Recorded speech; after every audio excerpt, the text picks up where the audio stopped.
आणि यानंतर एक महत्त्वाची बातमी पाहूयात। महाराष्ट्र कधीच कुणाचा गुलाम होऊ देणार नाही असं आता उद्धव ठाकरे म्हणतायत। महाराष्ट्राची अस्मिता पायदळी तुडवणाऱ्यांना महाराष्ट्र लुटू देणार नाही। उद्धव ठाकरे यांनी हा सरकारवर हल्लाबोल केलाय।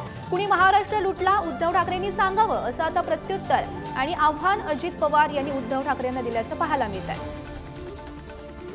तर महत्त्वाची बातमी आपण सध्या पाहतोय।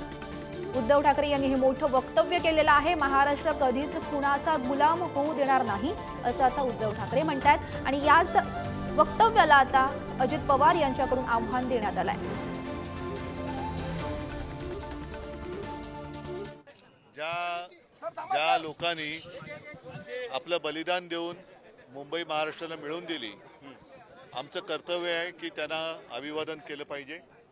आणि आजच मी माझ्या खडकवासल्याच्या सभेत बोललोय की ज्यांनी ज्यांनी रक्त सांडून आम्हाला मुंबई मिळवून दिली आणि संयुक्त महाराष्ट्र जन्माला आला, हा महाराष्ट्र आम्ही कधी कोणाचा गुलाम होऊ देणार नाही। आणि जे जे महाराष्ट्र लुटतायत, महाराष्ट्राची अस्मिता पायदळी तोडत आहेत, त्यांना महाराष्ट्र लुटायला देणार नाही आणि महाराष्ट्राची अस्मिता आम्ही कोणालाही पायदळी तुडवायला देणार नाही। महाराष्ट्राचा स्वाभिमान आणि महाराष्ट्राची जिद्द आणि हिंमत काय असते ते येत्या लोकसभा निवडणुकीत आम्ही महाराष्ट्राच्या लुटारूंना दाखवून देऊ।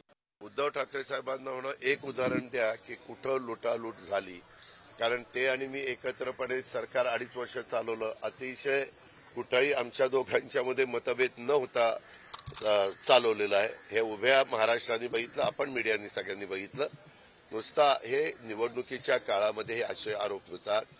तुम्हाला माहिती असेल, स्वर्गीय विलासराव देशमुखांनी पण एकदा काही गोष्ट सांगितली आणि नंतर म्हणले तो निवडणुकीचं वक्तव्य स्टेटमेंट होतं, निवडणुकीचं स्टेटमेंट फार गांभीर्याने घ्यायचं नसतं असं महाराष्ट्राचे एक नेते 8 वर्ष मुख्यमंत्री असणारे, मला त्यांचे शब्द विलासरावांचे आठवतात।